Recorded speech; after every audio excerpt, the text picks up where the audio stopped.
Hello and welcome to this video. We'll be taking a look at my home lab for the 2025 tour. The last one I did one is in 2023, so thought it is about time I did one. So without further ado, let's take a look around. So here we are in my new home lab.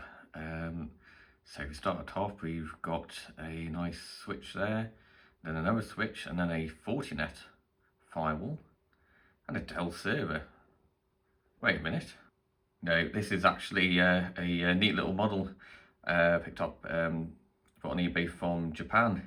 Therefore it's quite neat. So here we are actually in the real home lab now, which is in my garage. So last time did a tour, obviously showed you the new solar system setup. So that's still there, the solar inverter and everything. So yeah, let's have a look at what's changed. So here at the front of the rack, my 42U rack I've got in the garage here. So we've got the copper RJ45 patch panel at the top there, serving any sort of copper 1 gig connectivity here in the garage. Then I got some cable tidy there. I'm trying to keep things neat. Then I've got a fibre patch panel there, as you can see, some fibres connected there. So 2 of those ports go to servers at the back, and another 2 go into the house, which I'll show you in a bit. And then I've got my core switch, which is still the same as last time. So it's the MikroTik CRS3171G16S Plus. That's, as I said, it's my core 10 gig switch running everything there. So I've got 2 connections into my firewall, which I'll show you in a second, and then I've got multiple connections going to my servers. They route right in the back, and then I've got the WAS 1110 SFP Plus ONT stick, which I've shown you in a previous video, showing you how to set that up.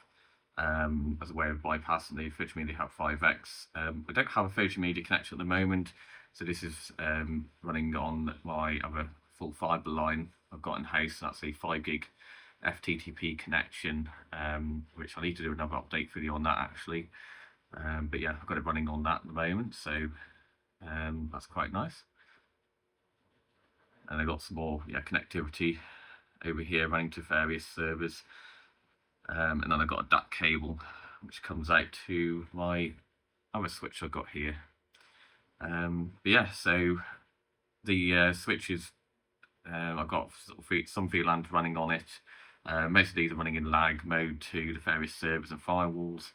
But the RAS 110 stick is trunk to VLAN 301 for my WAN. And then we've got some more cable tidy there. Again, trying to keep things neat. And then I've got that cable there that goes into my other switch I've got here, which is another MikroTik, a CSS32624G2S plus RM. And that's basically a 24 gigabit port switch with 2 SFP plus uplinks there on ports. Not a lot happening on this switch. It's mainly just for management, sort of iDRAC or IPMI devices, and my solar inverter and the CCTV. So I don't think I use a regular copper 1 gig port or 100 meg. And then I've got a first of my 3 PDUs. So this is labeled at PDU2. And you can see over there it's fed from UPS 1. I've got some labeling on there so I know where things are at now. And then I've got labeling on plugs as well. So you can see that's the 10 gig core switch, power 1, and I've got the other switch and the XG file. So it's all labeled neatly. And I guess more cable management there, which is always nice. And then I think it's the same as last time. So I've got a Sophos XG430, I think the Rev 2 appliance here. That isn't running Sophos firmware or software on it. It's running pfSense Plus, because frankly it's a whole lot better. And this is a 10 gig capable firewall. So you can see it's got this management port there, which is the IPMI, and then it's got some various ports. I'm not using any of the copper ports because I'm just using the two SFP plus in a lag bonded link. That's up to my core switch. That trunks all my VLANs that I've routed in from this firewall. It's a 10 gig capable firewall. I've routed between VLANs at 10 gig. It runs my 5 gig internet absolutely fine without any problems. Got WireGuard, site-to-site VPNs on there, everything like that. So yeah, it's nice little unit. Very pleased with that. It has got a couple of expansion slots there that you can use to put more ports etc. onto it. And then we've got a huge gap, and then a KVM switch here. So I've got my little wireless USB dongle there for when I need to jump onto stuff there, and then yeah, different buttons to control the different machines.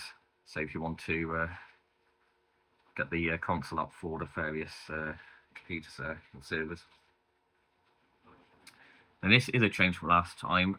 So I switched from the old Stone Intel servers.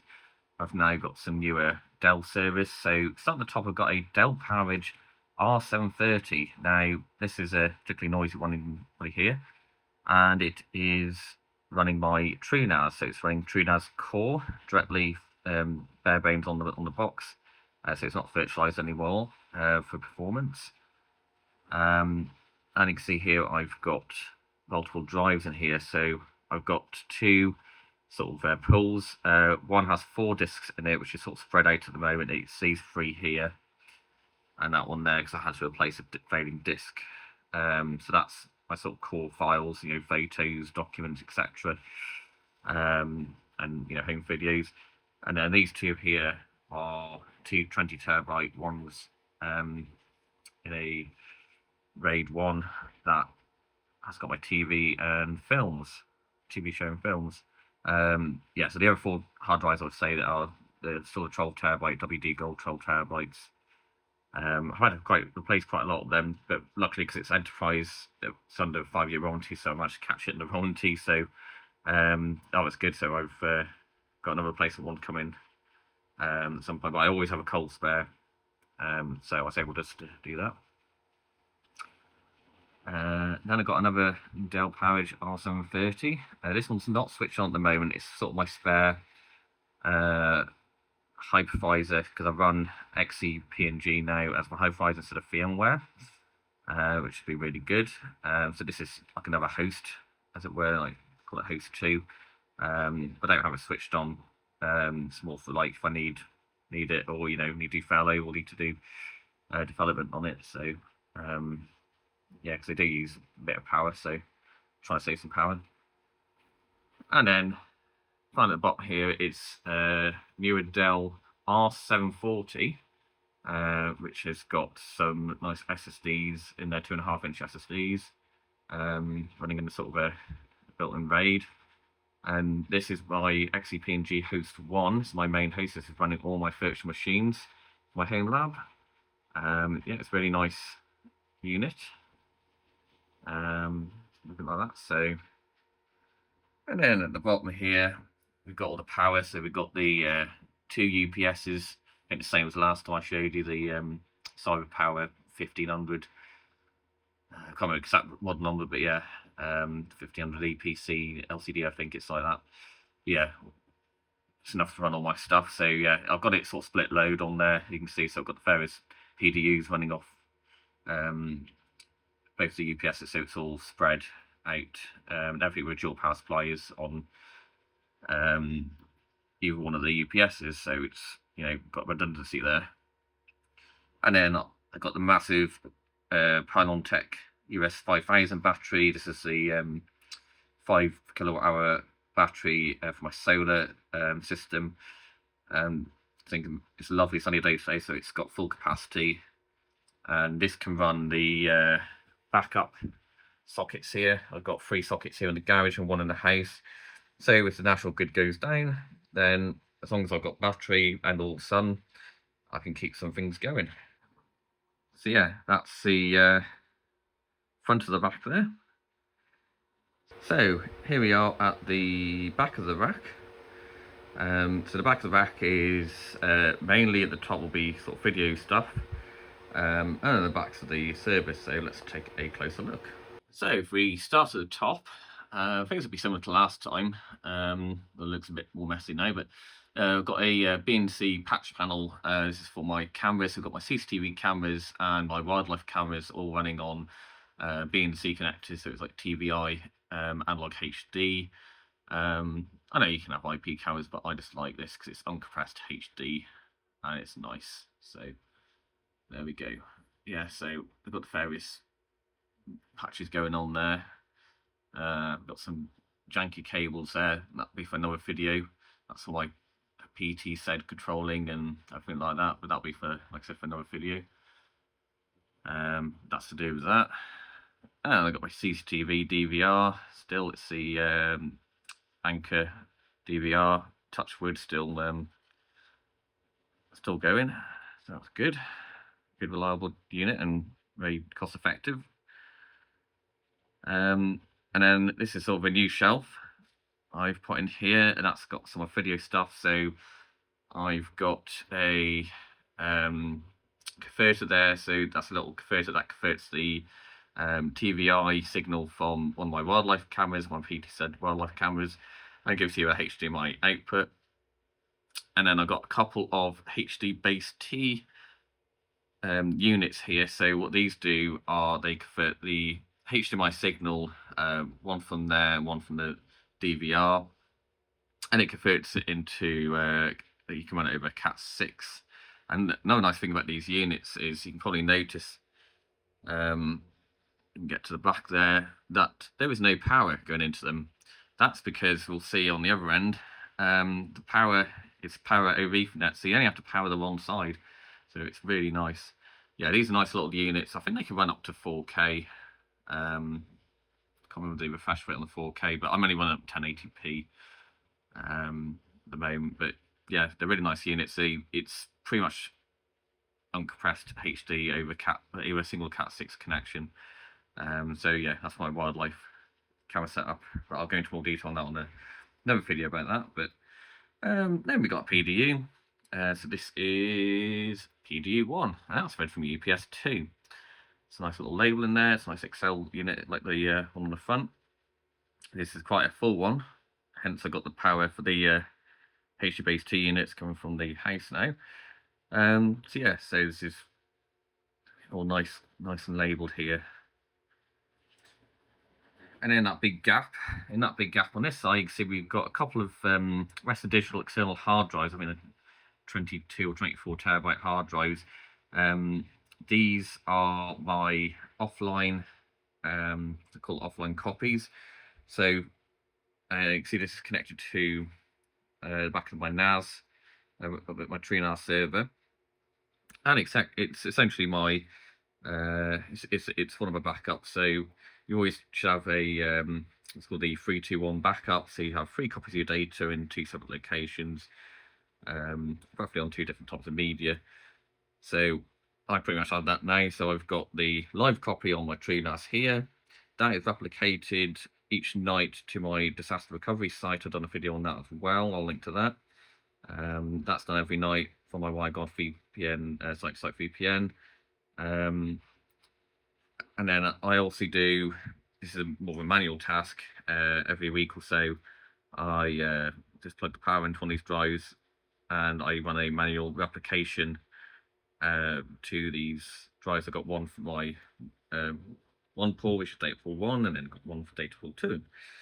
So this is my offline. So most of the time it's offline. So if something were to happen, more like a cybersecurity incident, then I've got an offline copy of my data here as well. So there we go. So yeah, this is the back of the TreeNAS server, the R7 Dell R730. So you see you've got a copper link there. That's for the iDRAC, and iDRAC is absolutely brilliant. If you never used it, it's brilliant. You can have basically a full video console to your server, and you can basically control. I think so. It's basically like IPMI, but but like, yeah, really good. You can install the operating system and everything through it, depending on the license level you got. Then I got the KVM plugged in there, VGA and USB and all that. But to be honest, with the iDRAC, I never really actually use that, really. And I got a couple of USBs plugged in there. One is plugged into a external hard drive up here. That is a USB 3, so it runs, okay. And then I got another USB that is plugged into one of the UPSs, and that is so if there is a power failure and the UPS kicks in, and that'll send a signal up to here to the TreeNAS, which monitors it, and it will tell it to shut down after 5 minutes if the power has not returned to the UPS. So yeah, and I've got a couple of 10 gig. Get them here. A couple of 10 gig network ports here, so SFP plus. So that'll be LACP bond back into that 10 gig horse which you saw earlier. And they got your dual power supplies there, which is nice. And like I say, the dual power supplies there fed from the 2 different UPSs as well. And then underneath here, that's the other R730 we saw. So on this one, again, you got the iDRAC, you got the 2 10 gig links there in LACP, and you got the 2 power supplies. But like I said, this server isn't switched on at the moment. Well, the lights are on but it's not actually powered on, but it's ready, so I can power it on remotely from the iDRAC if I need to. And then we've got some nice cable management to try to keep things neat. And then this is the back of the Dell R740, which is, like I said, my main XCP-ng host here running all my virtual machines, basically powering my whole lab.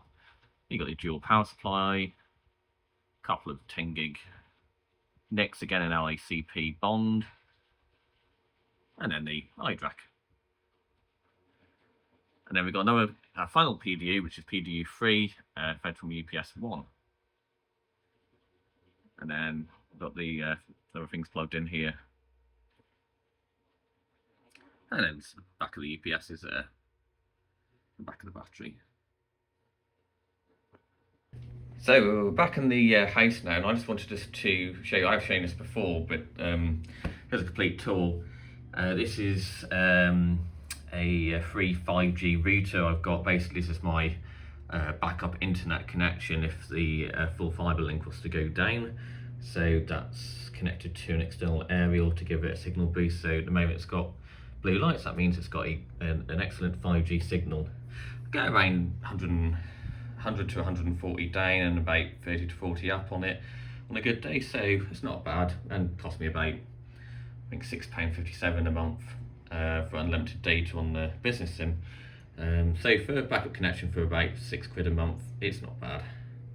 And that's fed down here. I've got Cat 6. You've probably seen on the very first one I did in 2021, I think it was. I've got Cat 6 fed around the house. So yeah, so that's patched into one of these ports. Let's take a look at the patch on the other end. So here we are in my office, and so probably the sort of updates we've got in here. So we got the probably seen this in the last one anyway, but yeah, that's the one of the backup sockets I've got from the solar system. So like I said, if the national grid goes down, provided I've got enough sun or battery charge, then I can keep the 3 sockets in the garage going and this one in the house. And this is fed, this feeds my cabinet above this. So let's have a look at the cabinet. So yes, my little I think 19U cabinet rack I've got in here in the house here, and that's got a 48 port patch panel. That's got all the Cat 6 feeds all around the house, and the 4 over there, I've got 4 Cat 6 into the garage. Now mainly they are running the I've got 2 for the HD base T, and 1 I'm using for PT SED control, which I'll show in another video, because that's more for the video side of things. But yeah, so that's nice. It just shows you what you can run over Cat 6. It doesn't just have to be, data network, and you can run all sorts over it, which is why it's so versatile and a great thing to have around your house. Yeah, and there's the rest of the ports for the house there. And I've got some cable management, again, to try to keep things neat. And I've got my switch for the house here, which is like the one in the garage, is a MikroTik CSS326 24G 2S plus RM. And that's got a 10 gig uplink into the garage. So I've got 2 fiber links, the multi-mode fiber links, so they can only run like 10 gig. And they, yeah, 2 from the garage. So yeah, one of them plugs into here as an uplink, 10 gig uplink into this switch. And this runs all my stuff in the house. It runs on 1 gig networking. You can see I've actually got 2 Ubiquiti PoE injectors, because I don't have a PoE switch, so yeah, I've got a couple of PoE injectors. So this one here isn't actually running a Ubiquiti thing, it's running my VoIP phone, a Yearlink phone, because the DC adapter for it basically failed, or the AC DC adapter failed, didn't all plug. So then I discovered, oh, you could run it on PoE. So yeah, when I got on PoE to get it back working. I think I've got another PoE ejector somewhere down back of there somewhere, which runs the my Wi-Fi, which is a U6 long range Wi-Fi 6 thing. But yeah, it's nice. I like it because you can run, you know, multiple VLANs based on the SSID and etc. So it's nice. Yeah, it works, and it covers the whole house. I'm only in a bungalow, 2-bedroom detached bungalow, so it runs, you know, only need 1 access point, runs the whole house. And I got another PDU in here, run it, all the stuff in the AC. Some of it's labeled, some of it's not, but there we go. A couple of days of the HT base T things you see hanging out back there. See, this is the ones, the other ones are in the garage I showed you. The difference is these ones have got the power input into them, and obviously it's got PoE back in to the garage, which is quite nice. I've got some, yeah, lovely jumble of cables at the back there. The other 10 gig port actually runs here, and that runs to my main PC, which is got a 10 gig port on it. So yes, that's the other 10 gig link that runs directly to the switch now. But yeah, but there we go. Well, hope you enjoyed that tour for 2025 of my sort of home lab setup. This is obviously the just the sort of the physical side of things. But if you'd like to see more of it, I can show you the sort of the virtual, the software side of things if you want. And like I said, I need to do a video on my wildlife video camera setup as well, because that's progressed as well. If you'll subscribe to my YouTube channel, you see I do near daily live streams of my bird feeder cameras. I'm hoping that I'll get some birds nesting in my bird box. I've got cameras in, and I'll be able to stream them as well. But yeah, so I hope you enjoyed this video, and I'll catch you in the next one.